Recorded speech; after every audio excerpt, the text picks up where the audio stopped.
விஜய் தொடர்ச்சியாக நான் ஒரு தமிழர்னு பேசுகிறாரு.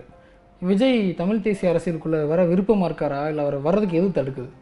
அவரை வர்றதுக்கு தமிழ் தேசிய அரசியலுக்குள்ளே வருபவர்களை யாரும் நம்ம தடுக்க போகிறது கிடையாது. தமிழராக இருக்கும் பட்சத்தில் அவருக்கே அது தடையாக இருக்கா? இல்லை, அவருக்கே அது தடையாக இருக்கும். நீங்கள் விஜயை வந்து எப்படி பார்க்குறீங்க? தமிழராக பார்க்குறேன்.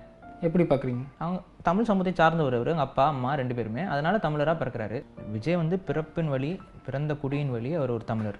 சாதியின் வழி தமிழர், குடியின் வழி. அது நீங்கள் சாதின்னு சொன்னால் ஒன்று, இது எளிய மக்களுக்கு அப்படி தான் குடி குலம் இதை தான் நம்ம சொல்கிறது. அதுதான் சரியான டேர்மும் கூட. குடியின் வழி குலத்தின் வழி அவர் ஒரு தமிழர். அந்த அடிப்படையில் தான் வந்து அவர் நம்ம தமிழர்னு சொல்கிறோம். அவங்க அப்பா வந்து வெளிப்படையாக சொல்லியிருக்காரு, தான் ஒரு கிறிஸ்துவ பிள்ளை அப்படிங்கிறத வெளிப்படையாக சொல்லியிருக்காரு. அந்த அடிப்படையில் தான் நம்ம தமிழர் அப்படின்னு சொல்கிறோம். கிறிஸ்துவ பிள்ளைங்கிறது சாதியை வச்சு தான். நீங்கள் அதை நீங்கள் சாதின்னு சொல்கிறீங்க. சாதி என்ற வார்த்தையே முதல்ல ஒரு தூய தமிழ் வார்த்தை கிடையாது.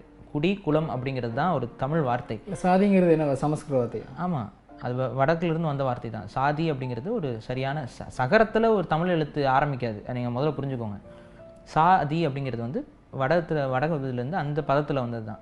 தமிழர்களில் குடி குலம்ங்கிறது தான் நம்மளுடைய வரையறையாக இருந்துச்சு. இந்த குடியில் வந்து தாழ்ந்த குடி உயர்ந்த குடின்னு எதுவும் கிடையாது, எல்லாமே சமம் தான். இப்போ பிறப்பின் வழி தமிழ் குடியில் பிறந்தவன் தமிழன், இதுதான் எங்களுடைய நிலைப்பாடு. அந்த அடிப்படையில் விஜய் வந்து ஒரு தமிழர். அந்த அடிப்படையில் விஜய் எப்போ வேணாலும் அரசியலுக்கு வரலாம். இன்னும் 10 வருஷம் கழிச்சு கூட வரலாம். இப்போ ரஜினி இப்போ இன்னும் பல வருஷம் கழிச்சு கூட பல வருஷம் கழிச்சு கூட வரலாம். ஆனால் ரஜினி வரக்கூடாது. ரஜினி வரக்கூடாது. ஏன்னா அவர் பிறப்பால் அவர் தமிழர் அல்ல. அவர் சிவாஜிராவ் கேக்வாடுக்கும் தமிழருக்கும் சம்மந்தம் கிடையாது.